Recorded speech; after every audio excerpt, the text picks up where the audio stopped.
Guys, അപ്പം നമ്മൾ രാവിലെ 5 മണിക്ക് വീട്ടിൽ നിന്ന് തിരിച്ച് നേരെ കൂർഗിലോട്ട് പോകാനുള്ള പ്ലാനാണ്.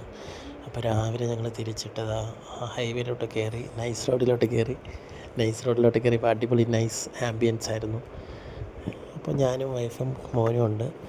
അപ്പം അത്യാവശ്യം നല്ലൊരു ഹൈവേ ആയതുകൊണ്ട് അത്യാവശ്യം കൂളായിട്ട് റൈഡായിരുന്നു. രണ്ട് സൈഡും വലിയ വണ്ടികളൊന്നുമില്ല, അപ്പം വലിയ ഡിസ്റ്റർബൻസ് ഇല്ലാതെ നേരെ ഓടിക്കാൻ പറ്റി. ഇപ്പോൾ ഇത് കണ്ടൊരു ഹിൽ വ്യൂ ആണ്. നമ്മൾ രാവിലെ 7 മണിയായപ്പോൾ ബ്രേക്ക്ഫാസ്റ്റ് സ്പോട്ടിലെത്തി. ഒരു അടിപൊളി കൂൾ ആംബിയൻസ് ഉള്ളൊരു ന്യൂ ഉടുപ്പി കഫേ. അത്യാവശ്യം തിരക്കത്രയ്ക്കില്ല, തിരക്ക് ബിൽഡ് ചെയ്ത് വരുന്നതേ ഉണ്ടായിരുന്നുള്ളൂ. പക്ഷേ നല്ല ആംബിയൻസ് ആയിരുന്നു. നമ്മൾ അത്യാവശ്യം നല്ല ഫുഡും കഴിച്ചു. ഒരു 2 ദോശ കഴിച്ചു, 2 ചായ കഴിച്ചു. അവിടെയും അത്യാവശ്യം റൈഡേഴ്സ് എല്ലാവരും നല്ലൊരു സ്പോട്ടാണ്. അവിടെ കുറച്ച് ടൈം സ്പെൻഡ് ചെയ്യാം എല്ലാവർക്കും. എന്നിട്ട് ഞങ്ങൾ അവിടെ നിന്ന് വീണ്ടും തിരിച്ചു. അത്യാവശ്യം നല്ലൊരു ലോങ് റൈഡായിരുന്നു. വണ്ടികളെല്ലാം അധികം വണ്ടികളില്ല, അപ്പോൾ നല്ല കൂളായിട്ട് റൈഡ് ചെയ്യാൻ പറ്റി.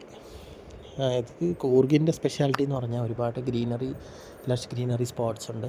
അപ്പം നമ്മളിങ്ങനെ എൻജോയ് ചെയ്ത് റൈഡ് ചെയ്തുകൊണ്ട് പൊയ്ക്കൊണ്ടിരിക്കുകയാണ്. വലിയ തിരക്കൊന്നുമില്ല. ഒരുപാട് അതായത് കേരളയിൽ നിന്ന് ഒരുപാട് വണ്ടികളുണ്ടായിരുന്നു. കാരണം തലശ്ശേരി റൂട്ടിലൂടെയാണ് നമ്മൾ പോയിക്കൊണ്ടിരിക്കുന്നത്. തലശ്ശേരി ടു മടികേരി റൂട്ടാണ്. മടികേരിയാണ് നമ്മുടെ കൂർഗിൻ്റെ മെയിൻ സ്പോട്ട്. ഇപ്പോൾ കൂർഗ് പോകാൻ താല്പര്യമുള്ളവർക്ക് മടികേരി സ്പോട്ട് ഇട്ടാൽ മതി. അപ്പോൾ ഞങ്ങൾ മടികേരിയിൽ നിന്ന് കുറച്ച് ഉള്ളിലോട്ട് ഒരു 20 കിലോമീറ്റേഴ്സ് ഉള്ളിലോട്ടൊരു റിസോർട്ട് ബുക്ക് ചെയ്തിട്ടുണ്ട്. അതിൻ്റെ പേര് കാവേരി റിസോർട്ടാണ്.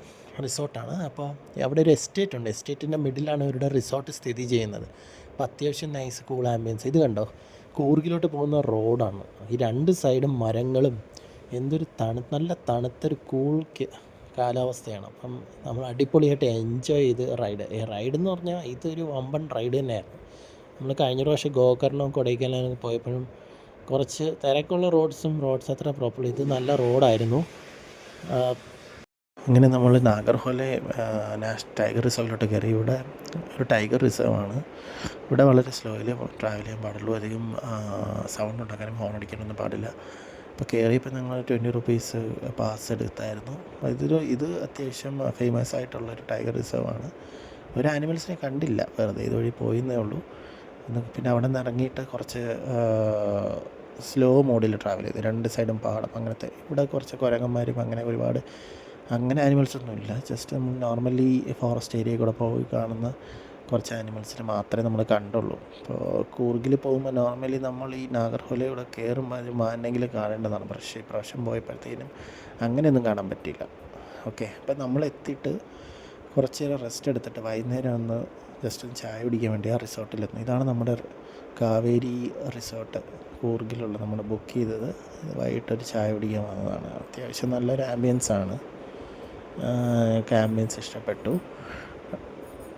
ഇവിടുത്തെ ഒരു സെറ്റപ്പും ഇവരുടെ സ്റ്റാഫും എല്ലാം നല്ല കോപ്പറേറ്റീവും നല്ല സപ്പോർട്ടും ആ ഒരു ക്ലൈമറ്റും എല്ലാം അടിപൊളിയായിരുന്നു. അപ്പോൾ ഇതാണ് നമ്മുടെ ആ ഫസ്റ്റ് ഡേ നമ്മൾ പ്ലാൻ ചെയ്തതനുസരിച്ച് തന്നെ കാര്യങ്ങളൊക്കെ ഓൾമോസ്റ്റ് എല്ലാം സെറ്റ് നടന്നായിരുന്നു.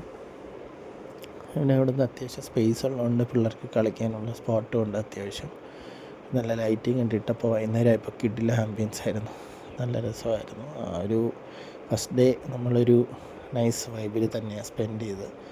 അപ്പോൾ ഇതാണ് നമ്മുടെ കൂർഗിലോട്ട്, ബാംഗ്ലൂർ ടു കൂർഗ് ഒരു നൈസ് വൈബ് ട്രിപ്പാണ്. ഒരു ഓൾമോസ്റ്റ് 250 കിലോമീറ്റേഴ്സ് വരും ഇവിടുന്ന് നമുക്ക് ബാംഗ്ലൂരിൽ നിന്ന് കൂർഗ് എത്താനായിട്ട്.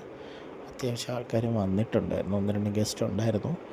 ഇത് ചെറിയൊരു ഹിൽ ടോപ്പിൽ വരും. അത്രയ്ക്ക് ഹൈ ഓൾട്ടിറ്റ്യൂഡിലല്ല ഇത് കിടക്കുന്നത്, കുറച്ച് ടോപ്പിലോട്ടാണ്. അപ്പോൾ അത്യാവശ്യം ഫോറസ്റ്റ് ലവിങ്ങും നേച്ചർ ലവിങ്ങും ഉള്ളവർക്കെല്ലാം ധൈര്യമായിട്ട് കൂർഗിലോട്ട് വരാം. അടിപൊളി എക്സ്പീരിയൻസ് ആയിരിക്കും.